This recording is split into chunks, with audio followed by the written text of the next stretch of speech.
Hey everyone, welcome to yet another episode of Miller's Military Moments, number 24, which is pretty cool. Most podcasts, I think, average last about 6 or 7 episodes, so we're doing pretty good. So thanks for joining me. I am your host, Master Sergeant Jason Miller. I'll leave for another 11 days till I sign out of the Army. Woo! Pretty excited about that. Not too much longer, and I get to move on to my next chapter in life. So today we've got a pretty cool episode sharing with you what it's like to be on a downed aircraft recovery team. We call it DART, and where we have to go and recover aircraft that some may have had a mechanical failure and crashed, or been shot down, or just had a mechanical failure but didn't crash and landed somewhere and needed to get fixed. So there's all kinds of different things like that. So I'm going to share you some of the stories that I've encountered that I had to participate in, and also some that I didn't participate in, but I know the stories and I have some pictures to share with you guys too. So that's what today's episode is. But before we jump into that, definitely, just want to thank everybody for the continued support. And the best place to find me is millersmilitarymoments.com. So if you haven't found my website, please check that out, because it's the one-stop shop for the links and everything to the audio podcast, to the YouTube channel. And if you don't know I'm on YouTube, I am on YouTube, and you can see the pictures during some of the shows, and then also you can see me on video talking with my hands as I love to do. So, but definitely check out the website. And if you also like to support the show financially, I am up on Buy Me a Coffee right now, and that may change in the future, but for now, that's where I am. Got some pretty lofty goals out there, but be sure to check that out too. And that's you can also find a link to there on my website as well. So, hey, also before we get started, I want to give a shout out to one of my favorite podcasts that's out there, Decent Takes. These guys, this is unpaid, by the way, and they have no idea that I'm doing this. One of my favorite shows, once a week, an hour and a half, they give their take on just any subject, all subjects, whatever has happened throughout the world in that particular week. So, but they have great takes, which is why their show is called Decent Takes. And they're funny, but they also are serious when it comes to serious subjects, and they give you their opinion, and they have ways that you can interact with them too through their socials and their Patreon page. So anyway, one of my favorite shows, Decent Takes. They're on YouTube and they're on audio podcasts, so your favorite podcast listening app. They're a great show to listen to or watch, so be sure to check them out. They're really great. So, all right, well, downed aircraft recovery team. So, what is that like? What do we do? So in an aviation maintenance company or support company, and essentially my first 3 years I was in an aviation support battalion. So basically a support company, which I've shared some of those details with y'all before. But so one of our main jobs is to recover aircraft that go down, or go and fix them. And I told you there's a couple different scenarios. So sometimes one will have a mechanical failure in a land somewhere, and then you've got to get all your parts, pieces, tools, people, all that stuff, so that you can go and maybe fix it, replace a component, and then it'll be good to go and fly away. But if you're in a training area or somewhere back home in the States where it's safe and secure, it's not as much stress. But if you're downrange in a combat zone, a lot of things can change. So can we secure the area? Who's responsible for security? How long are we going to stay out there to fix a helicopter? Can we get all the equipment? Because what if we need bigger pieces of equipment to do something like replace an engine, or something like that. So those are decisions that were made way above me. And whatever the case is, basically whatever we were told to do is what we would go and execute. But most of the time, we encountered aircraft that were not flyable. So we would go and recover them, and we would try to get every piece that we could for various reasons. And some of these aircraft, all the crew members did die, which is challenging for some of the people like myself going to recover the aircraft. And sometimes it can weigh on you for sure when you're dealing with picking up all the parts and pieces to the helicopter, knowing that somebody passed away in this helicopter. So, but it's part of our job, and this is maybe one of those things, and especially in Army aviation, that maybe people don't know about. So definitely, I'm here to kind of share with you, what we do and go through. So, in 2003, when I first experienced these in Iraq, my first couple experiences were aircraft that were shot down. One was shot down, and then the other one hit wires. So when, wires, any kind of wires, whether they're power lines, telephone wires, any wires that hold up towers and stuff are like the arch enemy for helicopters. I mean, they will take us down so quick. And so we've always got to be very careful about, where they are in relation to our flight path and all that kind of stuff. So one of them did run into some wires, and it hit some wires near Baghdad, near the river, and it went down in the river, and everybody perished from that one. So that one was very challenging to recover the aircraft because it was in the river. And then another one was that I do not have, and I have some pictures to share of that one, but another one that was, I do not have any pictures of the event, but it was shot down. It got hit by an RPG pretty much in the nose, and then it, exploded and crashed, and everybody passed away on that one too. But we had to go down into the riverbed where that one was and recover all of the parts and pieces and load them up into our truck. And it was rough. I'm not going to lie to you. I mean, it was, some of it's physically challenging in that respect, but I think emotionally, they're a lot more challenging than, people realize or think about. So definitely, I think they were, emotional for me. But maybe some people can handle them a little bit better. But definitely challenging for sure, going through those situations. And then another situation that I have some pictures of was, they were Iraqi helicopters that were basically stored in like farmers' fields to kind of hide them from our aircraft when we invaded, so that we wouldn't destroy them, and hopefully we wouldn't be there that long, and then we would leave, and then Saddam could go back and get his military equipment. Well, they stored them in a lot of farmers' fields in various places. Well, when we were there for a while, the farmers were like, "Hey, can y'all help us get these out?" So, in kind of a show of goodwill, we used our assets to go in and hook up the aircraft. We use sling loads, so these big long cables and ropes that can hook up to another helicopter. In this case, Chinook, and I have a couple of pictures of those where the Chinook, is a twin-bladed aircraft. It's huge, and it can lift a whole lot. And so we hooked up those, and then the Chinooks carried them away. But yeah, so the farmers were happy to get them out of there so that they could utilize their land again. So just a couple of different scenarios we went through.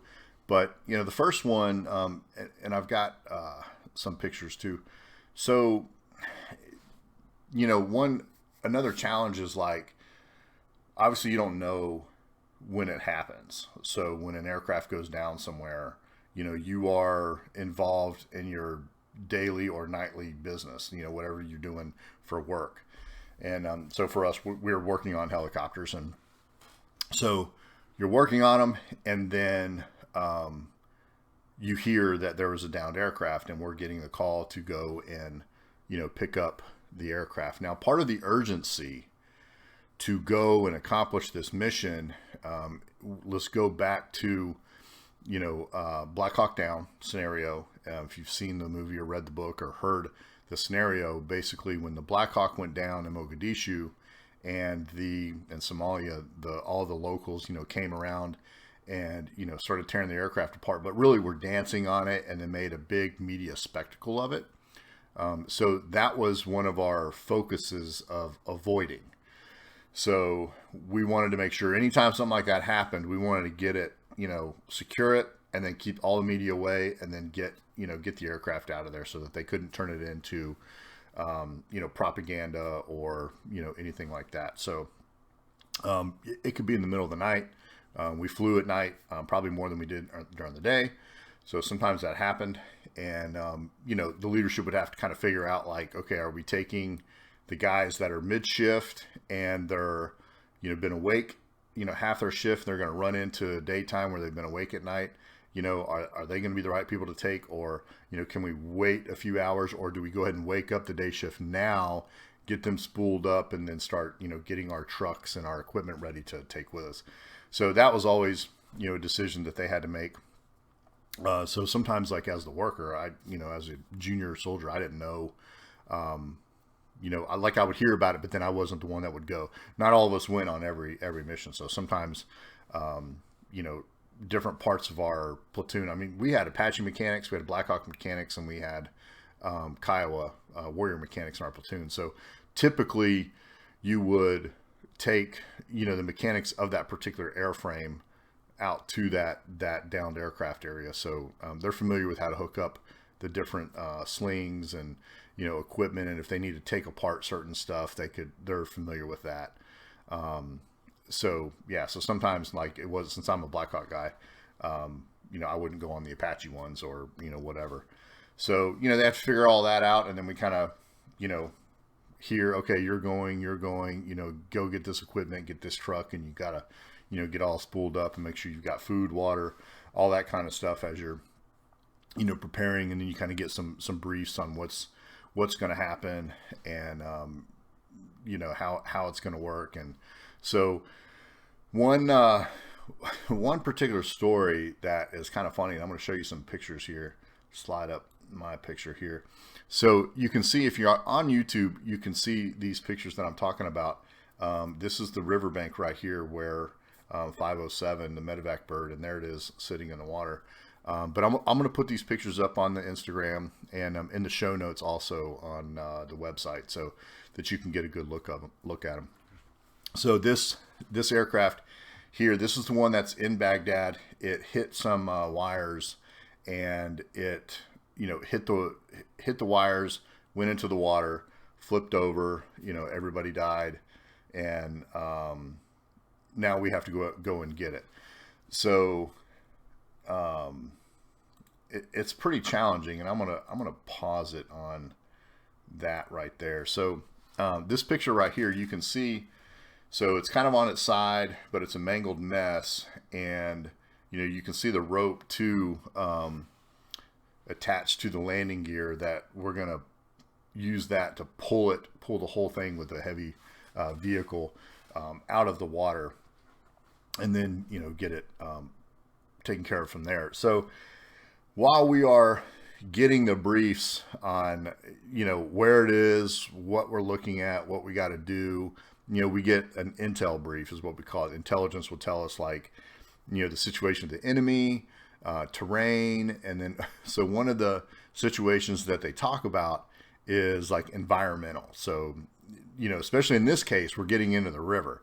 When you're in a foreign country, like, you don't know, what's in that water. Like, is it, nasty? Is there bacteria? I mean, we did take malaria pills every day. But, stuff like that. So during the brief, they were, giving us that kind of stuff. And one of the guys, and I'm just going to call him, DD, he, pretty funny guy, really a funny guy. And unfortunately, he did lose his life years later, but, great part of our team, and great guy to have around, and just a funny backwoods guy from Kentucky is kind of how I describe him. But so there was, it wasn't. I don't know that the intel guy even briefed it this way, or if it was just like kind of a, Didi asked about, stuff in the water, and he may have said something to the effect of, there's, yeah, you better not pee in the water because there's, I think it's called a Karen fish that's in the Amazon, but it's not up here, where we were in Iraq. That, if you pee in the water, it senses the warm water and it'll swim upstream into your urethra and then spread out like a porcupine, cause all kinds of pain. And so anyway, it was kind of like he kind of took it as like, what? There's a pee hole fish in the water? Like, I'm not going in there. And it's like, no, no, no. I'm not saying there is, but who knows? You may not just want to pee while you're in there because you just never know what's in there. So it was kind of a joke, and we were laughing pretty hard about it. And then, in fact, this guy, wasn't big up on the. I mean, this is 2003, so the internet and all that stuff hadn't been around for too long. But one of the ways to communicate back home when we finally did get some technology was email. He didn't even have an email address. So he's like, man, what can I make as an email address? And he was like, peeholefish@hotmail.com. And we all just died laughing like, are you kidding me? And so anyway, he's like, why not? And so that was a pretty funny thing that kind of came out of this whole, mission to go and recover these aircraft. But other than that, pretty tough, pretty challenging, again, emotionally, and you can see the physical challenge of trying to get this helicopter, that's half buried in the water. It's smashed. It's, really tore up. And we're trying to get all these pieces, and it really was under a lot more water than that. In the last picture, you could see the dam not too far away. Well, they had lowered the water so that, we could see more of the helicopter. But by closing up the dam. So so that one was pretty challenging. And then we had to get it up. Once we got it, there's the bank right there, you can see. Once we got it pulled up to the bank, got it on the truck, and brought it back to where we were at Camp Spiker. And then, interestingly enough, so all of the aircraft that we did this for throughout our year there, March 03 to March 04, we had at this one part of Camp Spiker, I don't know, a boneyard, whatever you want to call it. But so after like the investigations were done of what they could investigate with the aircraft, what was left of them, then we would have to put them in like connexes to be shipped home. And basically, I think they would get shipped back to maybe Fort Rucker or the safety center to analyze them. I'm not really sure on that, but we had to put them in connexes. And then sometimes, so we went down there, and well, you can see how big they are. And then these connexes are only like 20-foot connexes, and they're not like, I mean, we would have to tear that apart and get it smaller to get it to fit in there. So that was pretty interesting sometimes. To get it sizable enough to get in there. The 58s were pretty easy. Pick them up, with the forklift. They're little small helicopters, and smash them in there, and they were good to go. But, a couple times we had 5-ton trucks with chains. We were trying to take the engines off of one of the bulkheads of the Black Hawk and to split it in half. And the two trucks were like, pulling opposite directions, and it was not working. So we had to get some tools and try to, actually take apart some of the hardware that was, securing it. So, but that was a little bit of fun through a tragic situation, when you're dealing with that kind of stuff, when you're trying to deal with hard things and you try to find some, I don't know, some humor in it. We would go down there and do that. But so that one was pretty tough situation. Let's see. I'm going to fast forward. So the next pictures here I'll talk about. Well, the Apache that you can see right here. I was not on this mission. That was the Apache guys went on that mission, And so again, like I said before, the Black Hawk guys wouldn't go if it was an Apache for the most part.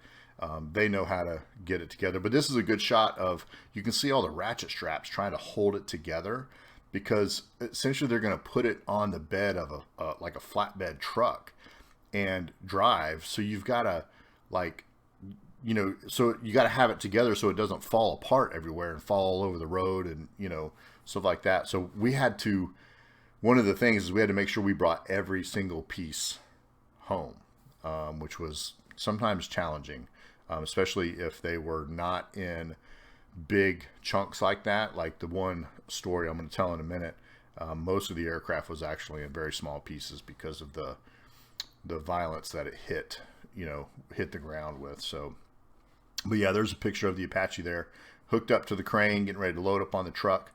And we've got people that are providing security out there, mostly infantry guys or armor guys, whatever the higher headquarters could spare to go out there and help us. So this one here is interesting. This is a picture of us, Black Hawk guys.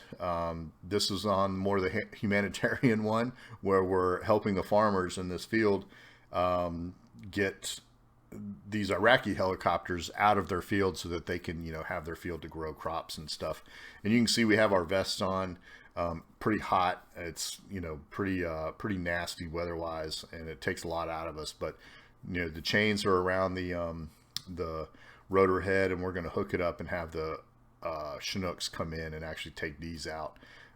But the guy on the far left, Ray, so rest in peace.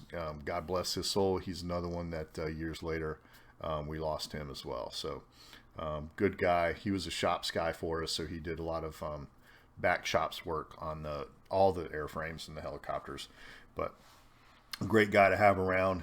And those were all other guys that I worked with there. So, but that's what that picture is there. And we chained it up, and I've got another one with the Chinook. Actually, nope, I don't have it in here, so no worries. Where we have the Chinook that's actually sling loading it, out, and I'll add that to the show notes though, that one, so that you can see the Chinook carrying it through the air, to Camp Spiker. So definitely kind of interesting. So that was 507. There, the Apache. So, really, so the last story I want to end with for this one is, was my toughest recovery emotionally. It was just, whatever reason, it was really, really hard. This is the one where the aircraft was flying along the riverbed, and probably was too predictable, had flown that path too many times. There was an insurgent in the riverbed that had been watching, and finally timed it up. There's like these reeds in the riverbed that are probably, I don't even know, 15 feet tall, maybe 10 to 15 feet. But, and they timed it right, shot the RPG, hit it in the nose, exploded, and then it hit the ground, pretty high rate of speed, pretty violent, and just everybody did die on the aircraft. And so we have to go and recover the aircraft, and we have to get all of our trucks, and so we have to drive down into the riverbed. It's a dry portion of the riverbed, and where all the reeds are and stuff. And some of it is pretty obvious. The big chunks of the aircraft are pretty obvious. So it's kind of easy to get that stuff. But there's so much debris spread out everywhere, and we have to go and pick up all of those pieces. So in other words, if it's big enough to see almost, then you've got to pick it up and put it, either, if it's small enough or in a bag, but we've got to get it on the trucks. So another thing to point out is that the mortuary affairs always goes in before us. So mortuary affairs goes in and gets all the bodies and all the personal effects out before we go in and start getting the aircraft out. So that's usually pretty good. But it's still, it's a somber environment. It's, tough, especially when we're familiar with the aircraft. Now, this crew, we didn't know. They were from a different division. They were actually out of the 101st out of Fort Campbell. But their jobs, where they were sitting in the aircraft, what it was like. So it's definitely still emotional and tough when you go through this. And so like at one point, so we had the truck down there. I was driving this LMTV, which is a type of 5-ton that has like a flat nose. And so the windshield's like right here. Well, a good friend of mine was walking in front because we were in the reeds. So the reeds were as tall as my windshield. I could barely see him in front of me, and I'm driving this truck. And another guy was in the turret up above me that was trying to look down so that like I didn't, drive off into a little creek or whatever, or off of a little cliff. Because we were trying to get to another area where there was a bunch of parts so that we could get, into the truck. So that was kind of scary, getting through there and making sure we didn't roll over a wreck or anything. But we made it, and, we're trying to, pick up all these pieces. And one of the things I came across was the face shield, pretty sure of the crew chief, and, that he had on his helmet. And then I found a, nearby, it was like, looked like a piece of, probably a piece of his uniform. And there was like a letter in it, and so also nearby, and then kind of picked it up, and it's just like, oh my God, what is this? Who does this belong to? Who does it go to? It's pretty, and so obviously I just gave it to my NCO, and they gave it to the mortuary affairs guys. But yeah, so it makes a lot of things about war real, and I don't say that lightly, because when the stuff that you see on TV, maybe you read in books, it's hard to really understand what it's like being in that environment, seeing people that or that you could have known or that are on the same team die, violently or, in combat. It's tough. I mean, it is very, very hard, and one of the hardest things I've ever had to deal with. And this is early on in my career, 2003. I'm young. First deployment, and, 4 more coming after that. So definitely one of the most challenging days of my life overall, not even just up to that point, but overall. And I've got a picture of myself that I don't have on here, but I'm going to put in the show notes and on Instagram. I purposely had a friend of mine take that picture of me because I was trying to capture the emotion of the day, and through my face and my facial expressions, because at the end of the day, I was drained. I mean, I was physically drained from all the work, but emotionally, like, oh my gosh, like this is awful. So that was really tough. And then the day's not over. So we get everything in the vehicles, but the higher headquarters makes the decision that we can't leave until dark, until nighttime. So we don't want the enemy or anybody to see us, and we are going to drive at night, and we're going to drive under blackout conditions, meaning no headlights. Now, so, okay, that's good and bad. It's hard. Yeah. Okay. Here's the thing. We do have night vision goggles. The ground version. So we have a ground version and an aviation version. Okay. The aviation version are the ones that you fly with, are pretty darn good. The ground version ones, especially at that time, were not very good. Your depth perception wasn't good. And so a lot of times you just could not tell how close you were to something. So you're wearing those instead of having your headlights on and, trying to drive down the main supply route. The other challenging thing is most of the main supply route actually had working lights. So if there's lights on, it's hard. It kind of blinds out your goggles. So anyway, I was not driving, which I preferred, but I was sitting in the back of the truck with no canopy or anything, with all the parts to make sure they were back there, but also providing security in case, there's enemy there. And we're driving. So the other thing we had to do is, if any piece fell out, we had to stop and get out and pick that piece up, put it back in the truck. So that happened a couple times on the way back. One of the times, the last time it happened, so it happened. I don't even know where it happened, but anyway, the convoy was stopping, and our truck slammed on its brakes, and came to a screeching halt. So again, me and my partner are in the back. We don't have seatbelts or anything. It's just the back of a truck. So you can imagine going 40, 45 miles an hour, slamming on the brakes, what it did to us. It slammed us up against the cab, flipped us over and around. I mean, my helmet was all jacked up, definitely slow to kind of like figure out like, man, holy, what happened? Where am I at? Kind of get my bearings with me, kind of pull myself up. And then the next thing I hear is an NCO yelling at me to get out of the truck and provide security. I had to get, on the other side of the road. And I'm like, security? I can't even secure myself right now. And, but here I am just getting myself together, find my weapon, check the magazine. I'm good. Jump out, run across the thing, get my goggles back on, squared away. And I'm just like, I can't see shit. Like I surely hope no bad guys out there, because I can't see anything with these things. And so anyway, they got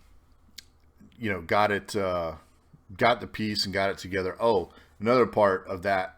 So when I came to and kind of got situated, when I stood up, the truck behind us was a bigger truck. It slammed on its brakes, and then it actually pulled to the side of us. And by the time it stopped, because it was going, I don't want to say so fast, but it was just a big, heavy truck, and it takes a long time to stop. And again, going back to your depth perception is not good in those goggles. And so I was standing there watching his headlights, and I'm like, okay, yep, this is it. This is how my life ends right here. Early in one of my first stories, I thought my life was going to end when I was taking a dump my first, night in Iraq. And now I'm thinking, yep, this is it. This truck's about to slam into us, and that is it. But when it pulled to the side, I was like, oh my gosh. And then that's when I heard the NCO saying, get out, let's go, pull security. And so had to do that. Anyway, everything was okay. No issues. We got the piece back together, back on the truck. Everybody piled back in, and we continued back. Had a pretty nice headache from hitting the truck, the cab of the truck. But, on top of just being physically tired and emotionally tired, and, kind of thinking like, how many more times am I going to have to do this? And, how many more times can I do this? And then, so you have those thoughts, a little bit, when you do have some downtime. And, for me, so I allowed myself to think about it sometimes. And then, usually after a good night's sleep or whatever, I can just compartmentalize it and, hey, this is my job. This is what I'm supposed to do. My teammates rely on me, and I just got to focus on that. And then, next time I can, write a letter or call or email or whatever the case is, type of communication I can do. I definitely try to reach out, back home and talk to my wife and, let her know I love her and can't wait to get home to see her. And that was kind of my way at the time to try to get through it. And then you don't take long. So that's the other part of it, is you just don't take long, because, hey, the reality is I've got to go back to work. The next day. And so that first year talking about work, like, once we even got kind of on a routine maintenance schedule, it was essentially 6 days a week. Each person did get almost a day off a week, which is pretty rare. But our guys, we had enough guys, and our leadership, was good to be able to do that and maintain, as long as we maintained productivity. We essentially had 2 aircraft in major maintenance. We called them phases, but it's going to be down for a couple weeks at a time, some faster when we're working 24 hours. But anyway, so we have aircraft 1, 2, and 3 is out on the line waiting, and we use number 3 as sometimes parts. We called it the canbird, cannibalization, where we would take the parts, put them on that first one if we didn't have the parts available to get it up and back into the fight. So a little perspective, in 4th Infantry Division, the way aviation was set up back then is we only had 16 Blackhawks to support 20,000 soldier division in a huge area of operation. And we had 16 Apaches and 16 Kiowa Warriors, OH-58s.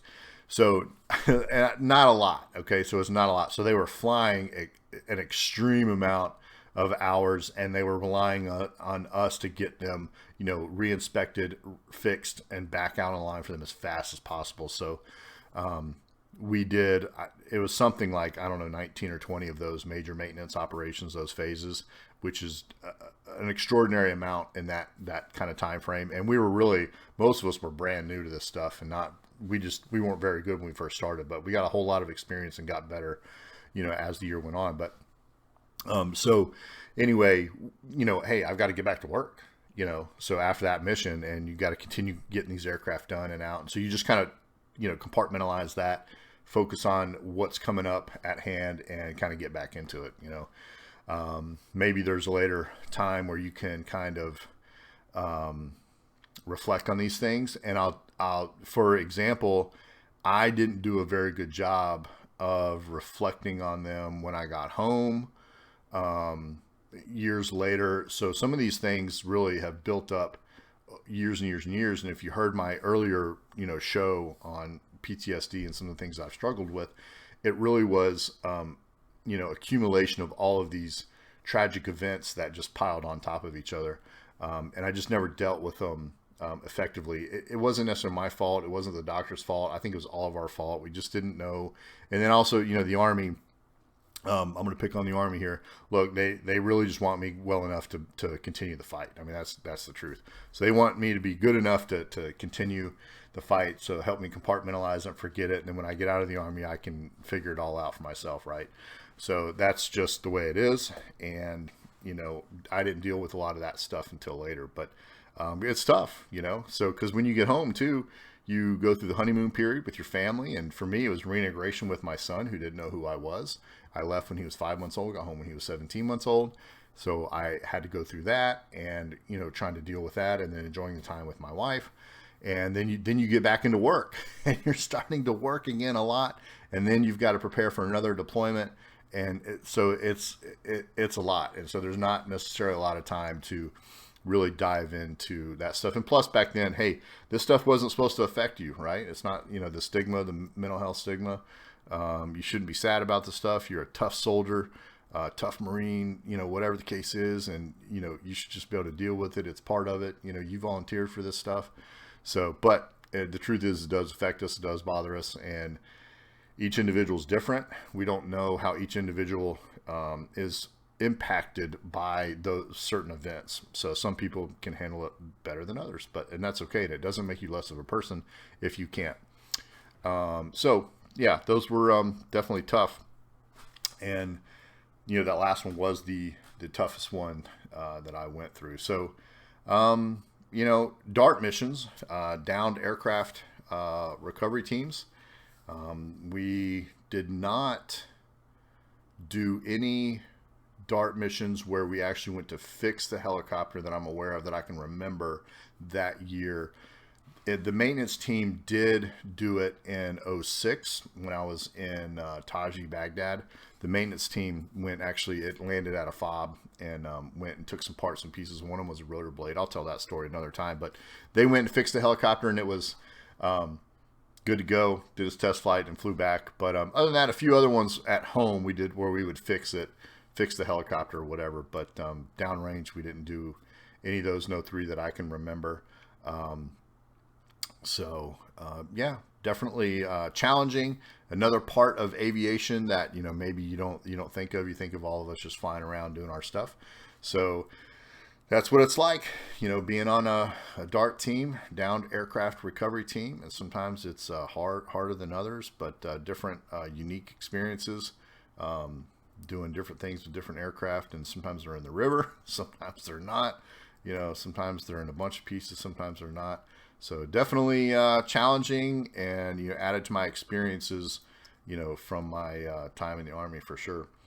Something I didn't want to do anymore. Meaning I don't want these aircraft to crash. So the less they get shot down and the less that crash, the less that we have to go and recover. So And you definitely don't want one to crash or go down because of maintenance either. So that's something we definitely pride ourselves on, doing maintenance right. I mean, I wouldn't know what to do with myself if the mistake that I made killed people on an aircraft because the part didn't secure right or whatever.